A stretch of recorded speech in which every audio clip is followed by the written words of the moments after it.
Señoras y señores, bienvenidos, muy buenas noches. Gracias por acompañarnos. Esto es La Silla Roja, este espacio abierto al diálogo, a la crítica, al análisis, a la reflexión. Sean todos ustedes bienvenidos. El día de hoy hemos convocado a una autoridad en materia de comercio exterior, a una experta con una larga trayectoria, no solamente en el servicio público y en políticas públicas en materia comercial. Fungió como subsecretaria de Comercio hace algunos años y ha continuado como consultora, asesora y experta internacional en esta materia. Beatriz Leisegui, gracias por estar aquí. Muchas gracias a ustedes por la invitación y por esa presentación. Te agradezco mucho. Señor Jiménez Landín, ¿cómo está usted? Muchas gracias. Bienvenida. Señor Piz, ¿cómo está? Bien, gracias. Muy buenas noches. Bienvenida, Beatriz. Gracias. ¿Qué semana esta, ¿no? Entre amenazas, diálogos, los que eran nuestros amigos en Canadá también tundiéndole a la piñata y diciendo, no, mejor expúlsenlos, sáquenlos, es la puerta trasera de los chinos.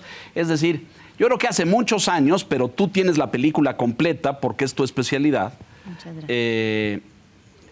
No teníamos un momento de tanta tensión o de tanta amenaza en materia de comercio exterior, de los acuerdos y tratados que hemos sostenido al paso de las décadas y esta amenaza de Donald Trump de la imposición de aranceles. Yo creo que ha sido una semana tensa. Hay mucha gente preocupada allá afuera, hay que decirlo. Los mercados financieros reaccionaron con extrema sensibilidad. El dólar inmediatamente rebotó. Y vimos las acciones de empresas armadoras como Ford Motor Company, como General Motors. General Motors perdió 9% en 24 horas. Luego recuperó un poco, ¿no? Sí. Pero es increíble esto. Es decir, hay una, me parece, elevada sensibilidad en torno a lo que pueda pasar en comercio exterior, a qué sectores afectaría o quiénes se verían golpeados. Entonces, como el capítulo es muy largo, Beatriz, y yo te agradezco mucho de verdad que nos ilumines, sería muy importante a lo mejor empezar por, porque hay un componente político importante en esto, ¿no? Que es esta, mucha gente piensa que Donald Trump está utilizando la amenaza de aranceles como un instrumento de presión para otras cosas, para el tema migratorio, que para Estados Unidos es muy sensible, y para el tema del fentanilo. Entonces, a lo mejor podríamos empezar por esto. ¿La amenaza es real? ¿Debemos estar preocupados porque van a venir aranceles? No sé si del 25, y seguramente tú tampoco, pero algo vendrá. ¿Qué piensas de esto? Sí. Yo creo que la amenaza se tiene que tomar con seriedad, más en un contexto en donde llega un Donald Trump mucho más empoderado, además, que la vez pasada, con un Congreso que tiene bajo su control. Digo, está por acabarse de definirlo en la Cámara de Representantes, pero prácticamente más radical. Ya conoce la Casa Blanca, ya sabe cómo opera, con un equipo que claro, todavía tiene que ser ratificado por el Congreso, pero un equipo que se ve más radical, en fin, republicanos y empresarios, algunos con experiencia, algunos no tanta, pero leales y convencidos de que la política que él ha anunciado que adoptará es la correcta. Entonces, sí creo que tenemos que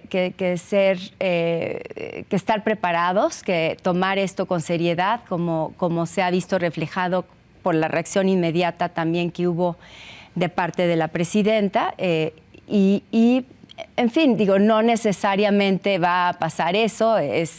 Las consecuencias económicas serían muy graves para los tres países si se adoptara, pero sí es previsible que pudiera haber algo. Que pudiera haber algo porque las razones por las cuales está diciendo que aplicaría las medidas no se resuelven de un día para otro, que es el tema del comercio del fentanilo, el tema migratorio y el déficit comercial, que no lo han mencionado, pero es lo que está también detrás de esto. El déficit comercial. Claro. Entonces, que a él le angustia mucho, lo decíamos desde la administración pasada, ¿no? Él tiene esta lógica muy primaria, me parece, es un cavernícola, lo digo yo, no lo dijo la invitada, pero que piensa más menos o debe ya ver, ¿no? Como libro de contabilidad antiguo, ay, pues nos venden más de lo que nosotros les vendemos a ellos, está mal.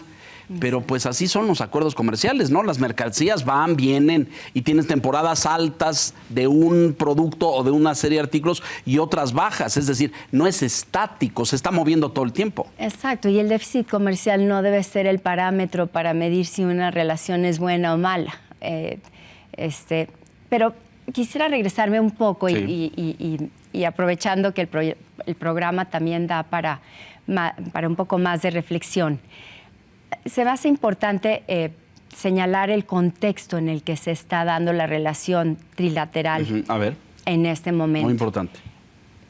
Podría decirse que estamos en un nuevo orden de comercio internacional que se ha generado por una serie de razones en los últimos 3, 4 años. La primera razón que vemos es la guerra de China y Estados Unidos comercial continuada, porque la empezó Trump, pero la continuó Biden. Sí, Biden no redujo los aranceles. No redujo los aranceles y ahí está. Y es por una guerra por la supremacía militar, política y económica, que no se va a ir. Entonces, ese es un contexto importantísimo que ha generado lo que se conoce como el nearshoring, la relocalización. Es decir, las empresas han tenido que, digamos, que desinvertir o ya no invertir más en China para producir en otros lugares. Segundo fenómeno son las guerras militares, que bueno, fue primero la de Ucrania-Rusia, ahora está el Medio Oriente, que eso ha afectado a las cadenas productivas de manera importante. La tercera es el fenómeno de la pandemia, del COVID, en donde se dieron cuenta los países que no podían depender de bienes esenciales de un solo país, como fue el tema de los dispositivos médicos. Chips, ¿no? Exacto, los chips que funcionan con los dispositivos con esos chips, hasta las mascarillas, en fin, una serie de productos que se producían en China y que de China no le dio al mundo, ¿no? En un momento en que tanto lo necesitaban. El cambio climático, en fin, toda esa serie de medidas ha generado que el mundo se mueva hacia un mundo más regional y menos global, como lo teníamos. Pero un último factor que a mí se me hace fundamental en este análisis de lo que estamos viviendo hoy, que es muy delicado. Hay una crisis del derecho comercial internacional. Los tratados internacionales comerciales, a diferencia de los tratados internacionales comunes, que todos son entre países soberanos, tenían la característica de tener lo que se le llama en la jerga de comercio internacional dientes, ¿no? Y los dientes, ¿qué significaba? Que si un país decidía no cumplir con sus compromisos comerciales internacionales, ya sea a nivel multilateral, bajo las reglas de la Organización Mundial de Comercio o en los tratados de libre comercio, el país afectado podía demandarlo y si salía vencedor en el panel arbitral, tenía la capacidad de suspender beneficios económicos, es decir, en la jerga que se conoce más, represalias contra el país que incumple. Y eso se le conoce como los tratados comerciales internacionales, tienen, como les decía, dientes. Yo diría que hoy están chimuelos, ¿no? Ya no hay dientes. Ya no hay dientes a nivel multilateral. ¿Por qué? ¿Qué pasó? Porque la Organización Mundial de Comercio entró en crisis, no únicamente porque por su membresía, más de 170 miembros, no ha podido negociar nuevas reglas para atender fenómenos nuevos, sino porque el organismo de solución de controversias que desde el 1995 venía funcionando muy bien, bueno, en mi opinión, Estados Unidos hace unos años decidió ya no renovar conforme se fueron saliendo los plazos de los vencimientos de los miembros del órgano de apelación, hasta que prácticamente quedó totalmente desierto y desarticulado. O sea, hoy no hay un órgano de solución de controversias en la OMC? No, porque no funciona, porque el órgano tenía grupos especiales o paneles que resolvían en primera instancia las controversias, y eso se creaban cada vez que surgía una controversia, dependiendo de los países, se elegían a los árbitros, y después esa decisión iba al órgano de apelación, que era el que decidía, fallaba en la instancia final. En favor o en contra de alguno. Exactamente. Ajá. Eso ya no existe. Se desmanteló. Se desmanteló. Pero es una desgracia eso. Es una desgracia. Entonces, lo que estamos viendo ahora, cuando hay incumplimientos, que en el caso de Trump, en mi opinión, el aplicar aranceles como los quiere aplicar sería un incumplimiento, no nada más del Tratado de Libre Comercio de América del Norte, no, sino de acuerdos también internacionales, de los acuerdos pactados en la Organización Mundial de Comercio. Entonces tú tienes desarticulada esa instancia que incluso era la que más se utilizaba, más incluso que las instancias de los tratados de libre comercio. Me suena muy familiar, desmontando órganos aquí y desmantelando organismos autónomos. El más reciente, y es muy importante decírselo al público, México tiene hoy un panel de controversia con Estados Unidos por el maíz. El maíz genéticamente modificado. Exactamente, ¿no? El transgénico y todas estas cosas. Que a mi juicio, pero tú eres la experta, vamos a perder porque violamos el TEMEC. Sí, la decisión preliminar que salió, así es esa. indica. ¿Cómo se integra el panel o de dónde sale si ya no hay un órgano para debatir las controversias en la OMC? Porque esa es otra instancia. O sea, esa controversia junto con otras que han surgido bajo el Tratado de México, Estados Unidos, Canadá, el TEMEC, la nueva versión del Tratado de Libre Comercio de América del Norte, se han presentado bajo el mecanismo de solución de controversias o los mecanismos de solución de controversias. Del propio tratado. Del propio tratado. Correcto. No bajo la instancia de la Organización Mundial de Comercio. Hay otros conflictos que se han estado ahí y lo grave es que para un país como México, que es un país en desarrollo, no es una gran potencia, siempre le conviene a los pequeños que las controversias se resuelvan a través de lo que llaman los americanos the rule of law, a través del derecho, no a través del poder, como se resolvían anteriormente bajo el Acuerdo General de Aranceles Aduaneros y Comercio, el viejo GATT.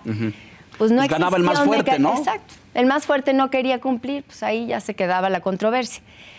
Eso no le conviene a México. Entonces sí es muy delicado que en la parte de nuestro tratado de libre comercio que rige la relación entre los tres países entre en crisis también. Y ahorita he estado en cierto cuestionamiento porque ha habido ya una resolución favorable a México y Canadá en el caso de la interpretación de la regla de origen automotriz que ganamos hace un año y que México y Canadá pudieron haber ya establecido represalias contra Estados Unidos porque no ha cumplido. O sea, no ha cumplido con lo que el panel le dio la razón a México y Canadá en la interpretación y no ha pasado nada. En parte se dice que hubo como un intercambio porque Canadá y Estados Unidos, sobre todo el tema de Estados Unidos, decidió no escalar la controversia en el caso de energía. De energía, que era gravísima y que también teníamos perdida, me parece. Exacto. ¿No? En parte se resolvió porque nuestra Suprema Corte de Justicia y nuestros mecanismos internos, varias de esas violaciones las corrigieron a través de las instancias internas. Hay otras que quedaron. Pero tenemos ese conflicto ahí que energía, claro, no están obligados ni Canadá ni Estados Unidos de escalar el conflicto. No, es una decisión de cada gobierno. Es su voluntad decir hasta dónde llega el conflicto. Entonces, eso no ha pasado. Y ahora el gran tema es la controversia del maíz, ver qué pasa. Seguramente se va a resolver en un par de semanas. Pero yo creo que se va a resolver justo en este nuevo contexto. Exactamente. ¿No? Donde tenemos a un presidente amenazante, donde el rule of law pues es totalmente secundario, es irrelevante. Él va a hacer lo que quiera. Ahora, en ese caso, pues el maíz tendría la razón. Digo, si México no cumple y dice, pues no debemos establecer barreras, no debemos de prohibir la importación de maíz genéticamente modificado, si lo siguen prohibiendo, están en violación y entonces Estados Unidos puede aplicarnos represalias. Estamos en violación, sin duda alguna. A ver, solo para terminar esta idea y escuchar a mis colegas, una nueva era del comercio, decías tú, donde todas estas cosas se han alterado. Las guerras, los conflictos comerciales, de la globalización nos estamos volviendo más regionales. ¿Hacia dónde apunta esto? Aquella meta original del libre tránsito de mercancías por el mundo entero, ese es un sueño que ya perdimos y vamos a volver a comerciar solo con los que tenemos junto. Pues mira, yo creo que no, o sea, esta tendencia hacia el regionalismo es evidente, que se está dando el fenómeno de producir no nada más cerca, sino con aliados, ¿no? Por el tema de las guerras, aliados en diferentes aspectos, aliados porque coinciden en su política de comercio exterior, no nada más en la comercial o económica, sino también digamos, en las relaciones exteriores, o sea, de si apoyan o no a un país o no en una guerra, ¿no? Que es importantísima. En democracia, o sea, en que son países que le dan un valor a la democracia, defienden el régimen democrático, ¿no? Todo eso es lo que define si un país es aliado o no. Entonces, esa es la nueva era. Eso se está redefiniendo. Y eso se está redefiniendo. México no debe de dar por un hecho que por ser vecino ya está así, ¿no? Es un hecho. No, y además aquí están pasando muchas cosas en materia de redefinición democrática, ¿no? Es decir. Exactamente. O sea, sí hubo una afectación en la relación entre México, Estados Unidos y Canadá en el sexenio pasado, en mi opinión. Sí. Porque tuvimos visiones diferentes a quién apoyábamos en América Latina como países, a quién apoyábamos en las guerras. Y eso, pues sí afecta porque a pesar de que somos socios económicos importantísimos, pues sí, las decisiones que un país tome o no en esta era, en donde del ally shoring, que se vuelve más importante, o friendshoring, o de amigos, o sea, es eso. Entonces, yo diría que sí hay una tendencia clara hacia eso y hacia relocalizar, incluso en tu propio país, ¿no? Lo que Estados Unidos está tratando de hacer. Pero yo no veo que la globalización se vaya a terminar completamente. Tenemos dependencia con China en productos importantísimos, donde nos llevan décadas de ventaja y no va a ser posible la sustitución inmediata. Sí, en este tema de la controversia que terminó en este panel que efectivamente falló contra Estados Unidos, a favor de México y Canadá, interpretación de Estados Unidos sobre las reglas de origen en la industria automotriz. Incluso se decía, bueno, pues como se ven las cosas, como Estados Unidos no hizo nada, o sea, el panel falló en su contra y ni se despeinó, digamos, ¿no? Sí, y entonces se decía que es un tema que seguramente iba a llegar a la mesa de la revisión del TEMEC en julio de 2026. Pero recordaba también, Beatriz, pues Trump ya nos aplicó aranceles en el 2019 a acero y aluminio, ¿no? 25% tope. Y México respondió y también impuso aranceles a ciertos productos como carne de puerco en su momento. Pero la diferencia es que en ese momento no teníamos TEMEC, teníamos Telecán, digamos, que estaba incluso en la renegociación. Es que sería muy grave un arancel de 25% sobre todas las exportaciones mexicanas y canadienses a Estados Unidos. El año pasado México exportó 475 mil millones de dólares a Estados Unidos y este año va a andar cerca de 500 mil millones. O sea, el impacto económico sería muy grande para todos los países. O sea, un escenario de guerra comercial o arancelaria a nadie le conviene. Y como dicen, quizás el ganador sería China, no Estados Unidos. No, totalmente. Y mira, es muy interesante, muy importante lo que señalas. México, en su momento, cuando en el 2018 Trump empezó con la imposición de aranceles del 25% al acero y 10% al aluminio, los países inmediatamente reaccionaron. Fue curioso, volviendo otra vez a la parte legal, pero es interesante, porque en general, ¿qué aplica en los tratados? ¿Cuál es la regla? ¿No? ¿Por qué decimos que se viola el tratado? Una de las beneficios más claros de un tratado de libre comercio y requisitos sine qua non para que exista es que se liberalice prácticamente todo el comercio. Con Estados Unidos y Canadá tenemos el caso totalmente liberalizado. Quiere decir que nuestros productos entran sin el pago de ningún tipo de sobreprecio, de arancel, de impuesto, de nada, ¿no? Entre nosotros mismos. Así es la situación. Entonces, si un país decide elevar aranceles, o sea, establecer un arancel, tiene que ser por una razón.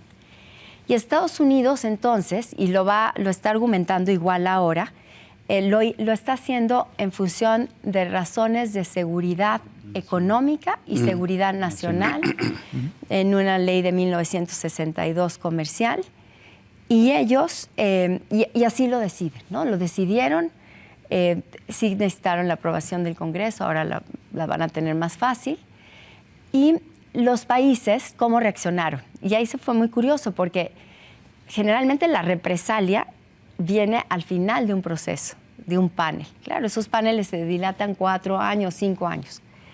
Entonces los países dijeron, no, es que no se trata, unilateralmente también dijeron, no se trata de una medida de seguridad nacional, se trata de una salvaguardia, que es una medida que se aplica, que pueden los países aplicar cuando se elevan por alguna circunstancia las importaciones y pone en riesgo la seguridad, la economía, ¿no? Las empresas, la industria. Entonces pueden... es una medida proteccionista. Sí, pueden o sea, a un comercio legal, porque se distingue del dumping y los subsidios, a un comercio legal, pero que te está afectando, puedes aplicar una salvaguardia. Pero ¿qué pasa si la aplicas? Los países afectados pueden suspender beneficios. O sea, es una reacción económica que es legal también. Entonces, bajo ese parámetro, los países reaccionaron.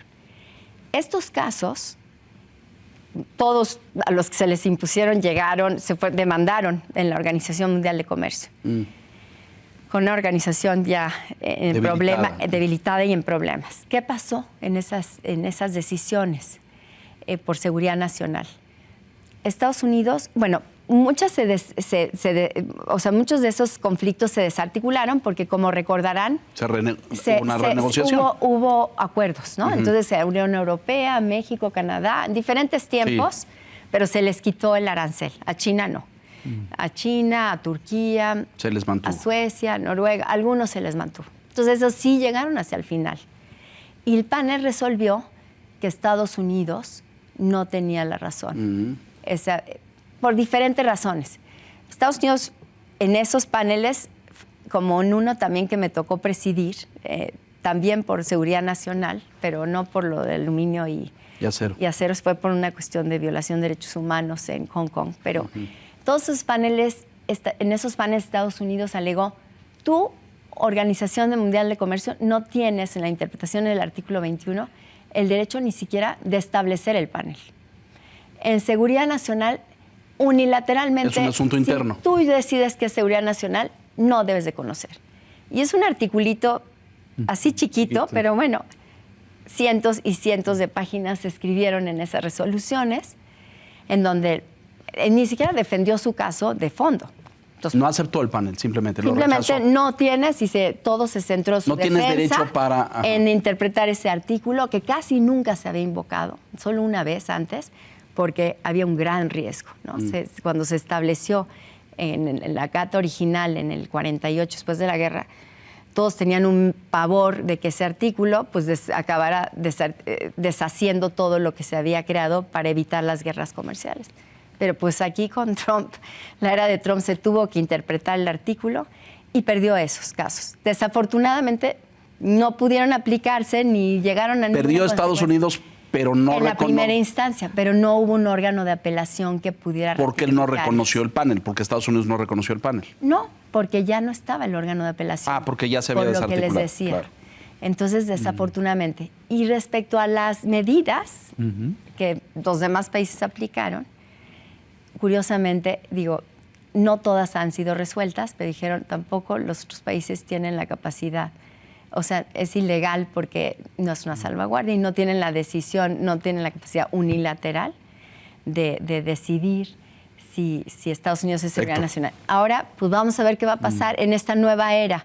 La verdad es que ya, como es chimuelo ese sistema, ya si violan o no los acuerdos de la OMC ya no es relevante, y si las decisiones fueron de un sentido u otro, tampoco. Pero fíjate, ahí hay una conclusión que podemos apuntar, que es va a ser interesante el debilitamiento de los organismos multilaterales en todos sentidos.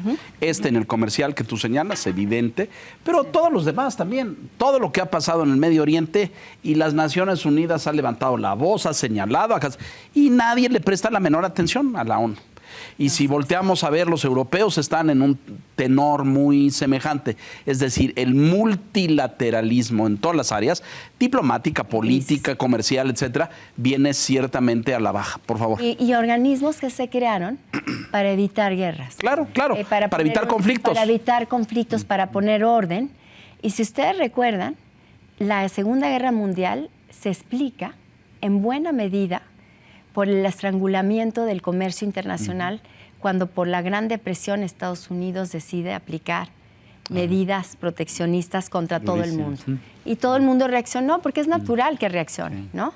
Y así es. Entonces ese es el riesgo. Beatriz, hablando de reacciones, ¿cómo evalúas la respuesta del gobierno de México hasta este momento en esta era Trump 2.0? Sí. Algunos consideran que esta es la primera carta que manda para semblantear y medir la reacción del gobierno, de este nuevo gobierno mexicano. Sí.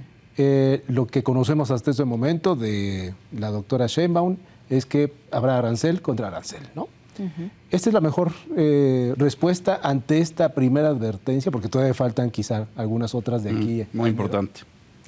Sí, mira, es muy buena tu pregunta. Yo creo que el gobierno reaccionó bien, en el sentido de que dijo,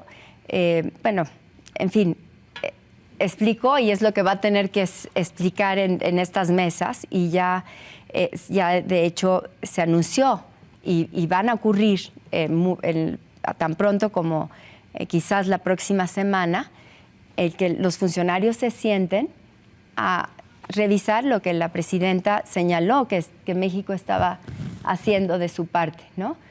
En el tema del fentanilo y en el tema de... Veo una lectura distorsionada ahí, porque Trump publica en su red, la presidenta, he tenido una gran conversación, no, ese es el de Claudia, pero el de Trump dice, he tenido un gran diálogo con la presidenta de México, y ella está de acuerdo en detener a los migrantes. Y cuando tú lees lo que pone Claudia en su red, ella dice, he tenido una gran conversación con el presidente de Estados Unidos, hablamos de migración y de seguridad, no hablamos de comercio, y no menciona nada de detener a... Le expliqué que las caravanas no llegan porque son atendidas en México.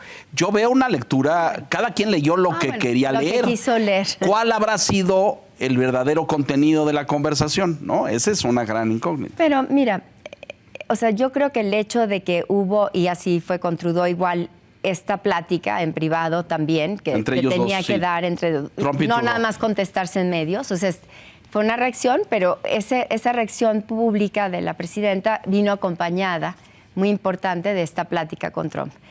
Las relaciones humanas, las relaciones comerciales, como todas las relaciones humanas, es de personas, es de entendimientos. Y creo que es muy importante el establecer esos lazos muy pronto. Y yo, esa es otra parte que he visto positiva en estas semanas que han pasado, que el subsecretario Luis Rosendo Gutiérrez lleva gran parte de su tiempo en Estados Unidos y Canadá, platicando, y primero conociendo a sus contrapartes, que muchos ya van de salida, ¿no? Pero ahora quiere ir a conocer a las nuevas, aunque no se sabe si van a ser las definitivas o no.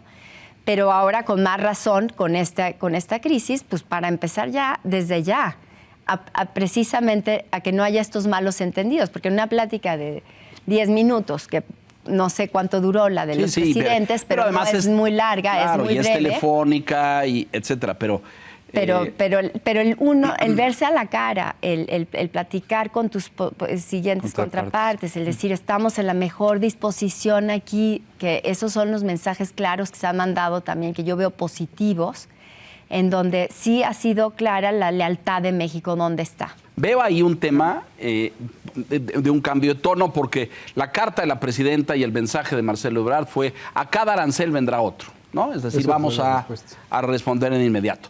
Y luego Marcelo cambió de tono y dijo: no, nosotros no vamos a llegar con propuestas de aranceles a la mesa, como si lo hubieran reconsiderado, al punto al que te dirigías tú. ¿Esa es la mejor estrategia?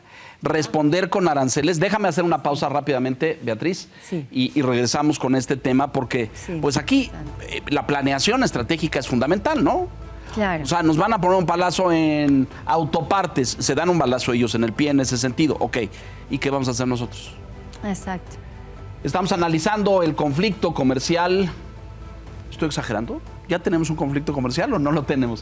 El debate comercial entre México y Estados Unidos. Beatriz Leisegui, experta mundial en el tema. Volvemos.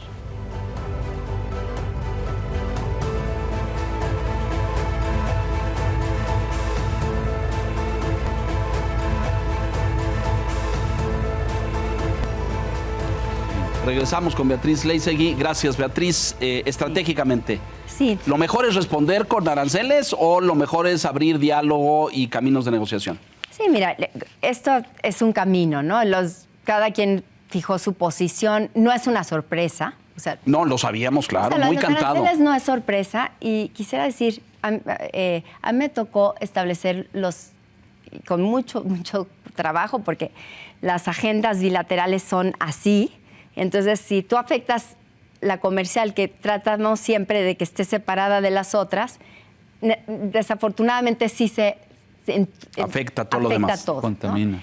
Pero a mí me tocó establecer los aranceles, y yo creo que era de las primeras represalias importantes que se fijaron por el conflicto de transporte de carga. Inolvidable, claro, el de los camiones. El de los camiones, claro, que no nos dejaban pasar nuestros camiones. Por años, sí. Por años, ganamos el conflicto en los 90s, nunca lo se implementó. Se implementó y llegó otro. A lo mejor usted no se acuerda, pero después de firmado el TLC, allá en el 94, corrígeme. 94, 95, resulta que no dejan pasar a nuestros camiones de carga y dicen, uno, que contaminan, dos, que los choferes no tienen licencia y no saben manejar en las carreteras americanas, tres, que las cajas y los trailers no... O sea, ponen 1001 pretextos para que nos...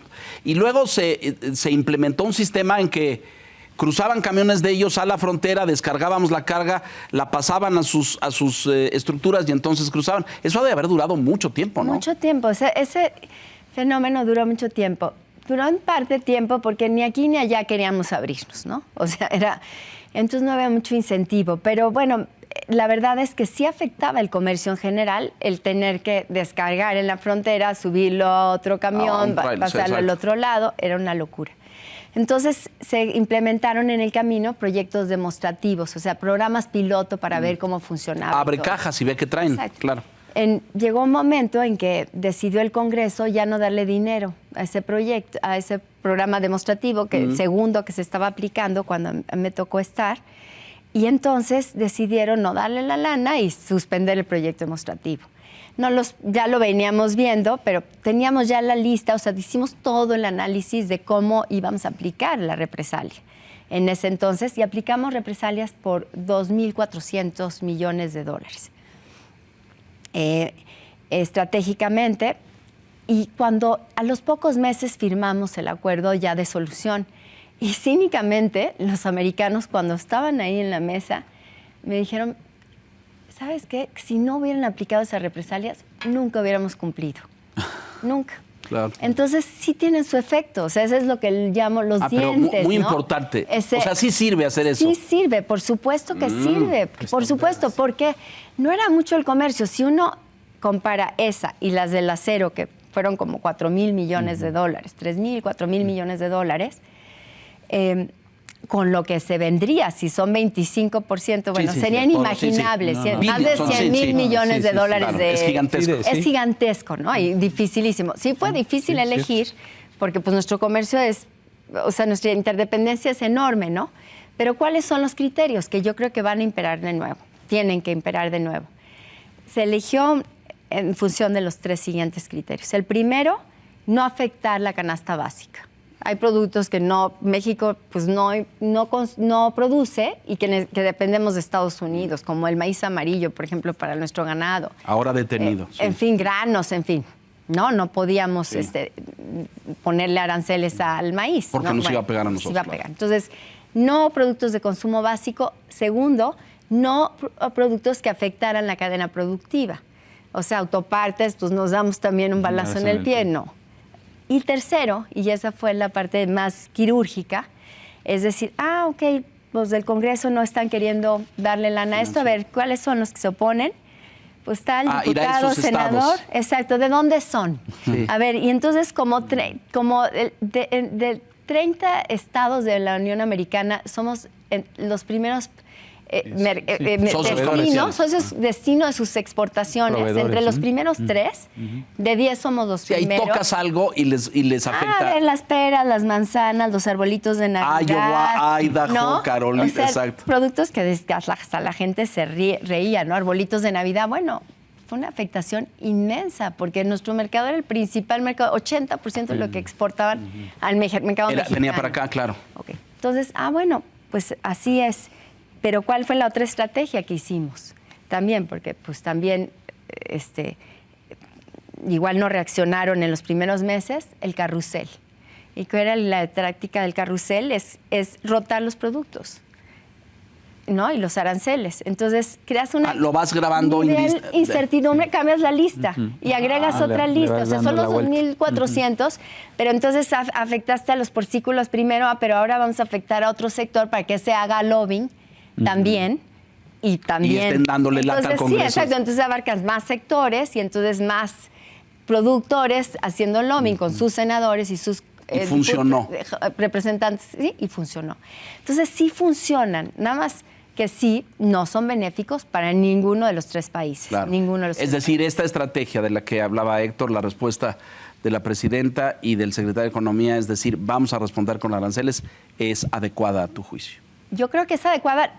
Ahora, México puede responder con otro, o sea, la medida es tan grande, o sea, la afectación es tan grande en esta ecuación que no necesariamente tiene que ser ojo por ojo y diente por diente. También podemos dejar de cumplir otras cosas que dice en el tratado. O sea, es la suspensión de beneficios de cualquier obligación que haya México contraído en el tratado y que les afecte.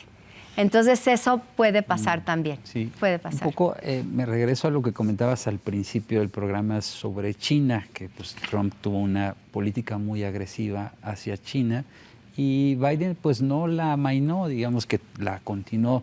Digo, lo menciono porque es la manzana o el tema de discordia, ¿no?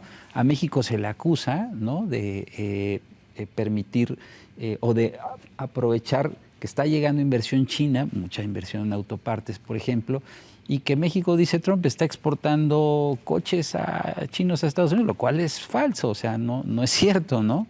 Ni siquiera hay armadoras chinas. En la campaña dijo que estaba plagado de armadoras, no hay una. Sí, parece que tampoco va a haber por BYD. Sí, ¿no? y también se pasa por alto que de los 3 países de la región, el que tiene más inversión china es Estados Unidos, totalmente. No es México, no es Canadá. Más del 90%, ¿no? Se veía hace unos días la propia Secretaría de Economía y reaccionó con esas cifras. Sí, ¿no? sí. Creo que también eso compromete o complica mucho la postura de México frente a China. ¿Qué hacer? Sí. Mira, China es un gran tema. En el caso de lo que hemos visto de inversión china en México, pues se explica precisamente por el fenómeno de relocalización o de nearshoring que decíamos, porque con esa guerra comercial y esos aranceles, exportarlos de China no son competitivos, no pueden serlo, ¿no? Entonces, ¿qué es legal? O sea, ¿qué sí es legal? Y no tendrían por qué tener un problema bajo las reglas actuales. Podrían cambiar, pero bajo las reglas actuales, China puede perfectamente venir a producir en México esas autopartes, que de hecho ya está en el sector de autopartes ha estado, producir sus coches y si cumple con todas las reglas de origen muy estrictas que tiene el tratado, en términos de qué contenido nacional le pone, o regional le pone, cuánto tiene de salarios, ¿no? Un porcentaje tiene que ser con salarios más altos, un porcentaje tiene que tener de acero regional. Si cumple con todo esto y exporta su coche a Estados Unidos, es legal, o sea, cumple con la regla de origen, tiene derecho a entrar con 0 arancel. Entonces, esa situación no se ha dado porque todavía no están produciendo automóviles.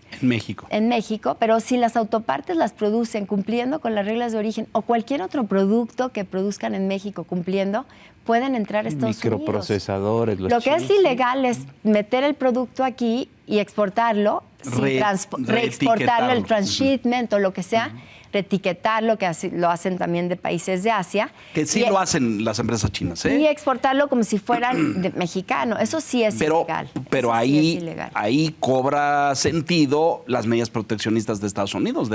O sea, sabemos que la práctica china puede ser así.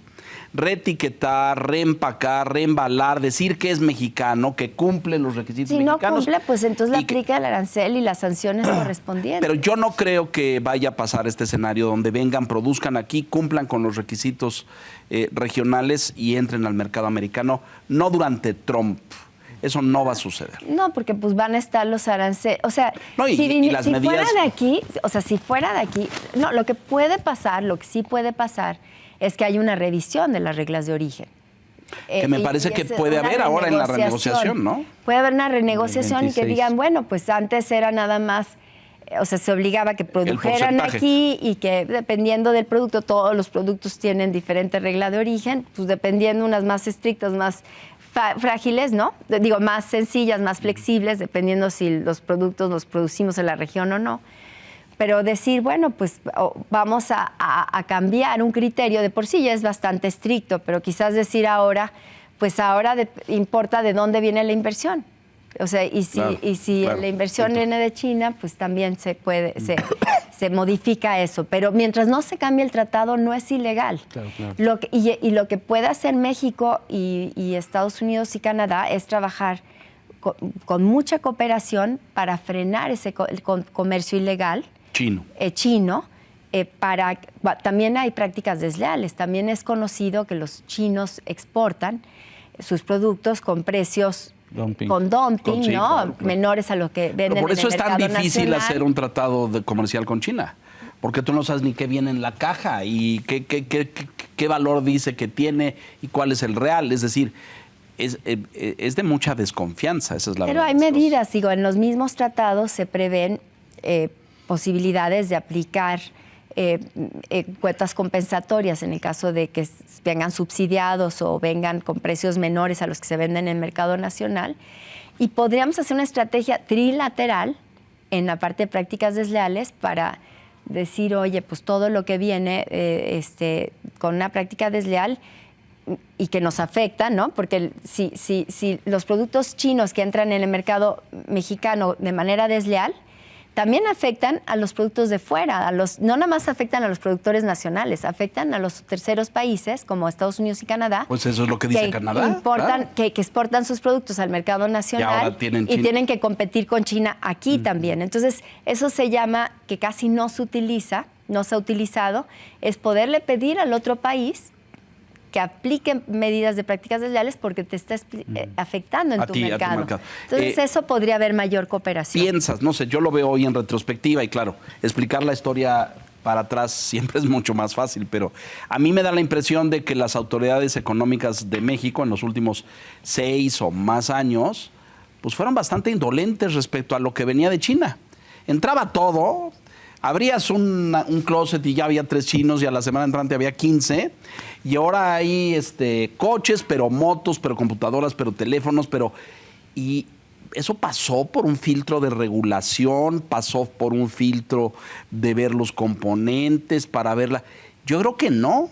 Simplemente abrieron la ventanilla y pues que venga y hoy estamos inundados. Yo creo que el argumento americano y canadiense tiene un sustento. Cuando Canadá dice, son el traspatio de entrada de productos chinos, creo que tiene razón. Pero no es aquí yo creo que es importante decir que mucho de eso es contrabando. O sea, es contrabando que es por no aplicar bien, o sea, sí, porque las aduanas no funcionan, bien, claro, ¿no? claro, o sea, claro. Es como Bueno, no tú es hablas con los textileros, ¿no? y te dicen Sí. la cantidad de metros cúbicos, Claro. de cosas, de mercancía que entra y les rompe el mercado. Contrabando. Porque el contrabando se ha ido para las nubes. Principal problema, pero también China ha sido el país más demandado en México por prácticas y en la Organización Mundial de Comercio por prácticas desleales. México se ha subido a todos los casos contra China, a todos. Y ahora dile al tanto público. a la multilateral Sí. y nacionalmente aplicado ¿Y de cuotas qué ha servido, compensatorias. No, porque en la parte de las aduanas no se ha hecho el trabajo también, porque sí ha habido, es una realidad que hay un contrabando inmenso. De China. Héctor. Que por cierto habrá una inversión, se acaba de anunciar una inversión importante en las aduanas con más tecnología, en fin, para revertir esto.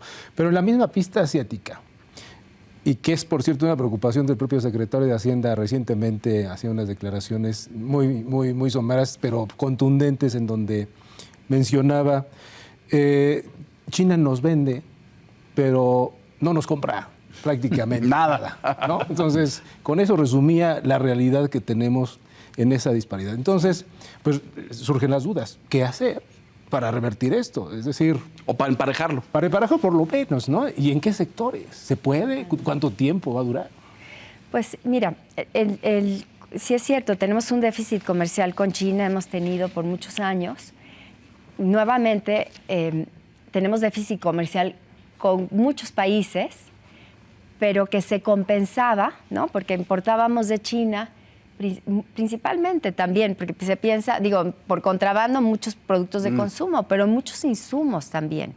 La industria automotriz, la industria de electrónica, la industria maquinaria, que son nuestras industrias más importantes, las más integradas también regionalmente, porque usamos insumos de los tres países, pero tanto los tres países dependíamos de ciertos productos de China, que dejamos que ahí, digo, sí fue un descuido, ¿no? De no desarrollar tecnológicamente O sea, no se producen ciertos en México. productos esenciales, y ni en Canadá ni en Estados Unidos, Los chips, ciertas partes de los automóviles, toda la parte de electrónica, de telecomunicaciones, de eso nos llevan muchísimos años de ventaja. Entonces, sí, teníamos un déficit comercial con China, a diferencia de otros países y de otros socios comerciales como Europa, que se compensaba con la inversión, porque también se compensa, no todo, o sea, el déficit comercial, bueno, pues, no es grave si eso que tú importas lo utilizas para exportar y tener un superávit con otro país. Se compensa ahí. Se va todo compensando, y si aparte tienes inversión de esos países en México. En China, en el caso de China, no se dio esa inversión como sí se dio en otros países. También es cierto que en el caso de China, China es nuestro principal competidor a nivel mundial, en México y en los otros mercados. Producimos muy parecido. O sea, es un espejo lo que producimos con China. Ellos ya se nos han apartado porque ahora producen productos también de muchísimo mayor valor agregado. Por la calidad de mano de obra. Por muchas razones, China también ya se movió, no sé, y nosotros también en la parte alta textil entendimos que no tecnología, podíamos productos de hacer alta t-shirts, o sea, teníamos que empezar a producir otros productos que países con mano de obra más barata estaban compitiendo con México. Entonces, la relación con China siempre ha sido muy compleja porque ha sido una relación de competencia muy fuerte. Cuando China entra en el 2001 a la Organización Mundial de Comercio, México fue el último país que autorizó su entrada. Y con un periodo de transición de 8 años, porque teníamos aranceles de cuotas compensatorias de 500%, de 800%, Brutal. por 500 productos. O sea, la verdad es que fue muy duro y los chinos por eso no nos querían o no nos han querido tanto por eso, ¿no? Entonces, sí ha sido una competencia. Después fue una competencia desleal. O sea, China, la verdad es que violó reglas de propiedad intelectual, violó reglas de La catedral de la piratería en el planeta. Violó muchas reglas que en vez de que la comunidad internacional se uniera en su momento de manera oportuna para poner para señalar aquí hay una serie de violaciones, fueron medidas aisladas, casos aislados, sí varios en la Organización Mundial del Comercio, pero pudo haber sido un esfuerzo mucho más agresivo. En parte no lo fue porque los mismos interesados, las mismas empresas de todo el mundo estaban en China y no les convenía que hubiera medidas también que prohibieran esas. Se nos va a acabar el tiempo, les voy a pedir que vayamos apuntando hacia el final. Porque... un poco cuál sería la perspectiva, Beatriz, pues considerando también que esta semana pues hubo presiones fuertes en Canadá hacia el primer ministro Trudeau por parte de los primeros ministros de las provincias, ¿no? Que pues creen que hay una respuesta un tanto tibia de allá y Canadá tendrá un proceso electoral el próximo año, en fin, y Trump llega el 20 de enero, o sea, ¿qué podemos esperar? ¿Se va a consolidar la integración de Norteamérica? ¿Habrá revisión del TEMEC en el 2026? Porque pues, si llega Trump y aplica aranceles, digo, si no son del 25%, así sean del 10%, pues es una violación al tratado, ¿no? Flagrante. Así es. Mira, yo creo que cuando mencioné la importancia de tocar base con los funcionarios y poner todo sobre la mesa y decir México ha hecho esto, ABC, tratar de no mezclar tanto los otros temas con lo comercial. La seguridad, la migración. Tratar de no contaminarlo, pero bueno, va a ser inevitable. Sí. Pero tratar de no y decir, a ver, somos socios, estamos viviendo en un mundo regional, cada vez más regional por las razones que expuse. Nos necesitamos, son mecanismos, somos economías complementarias. Tuvimos, cuando mencioné lo de China, los primeros años, antes del 2001, del 94 al 2001, la integración regional se dio de manera acelerada, las exportaciones. Cuando entra China en la Organización Mundial de Comercio, sí siguió habiendo integración y crecimiento de las exportaciones, que han sido muy importantes, pero se frenó. Pausada. O sea, sí fue una competencia muy importante.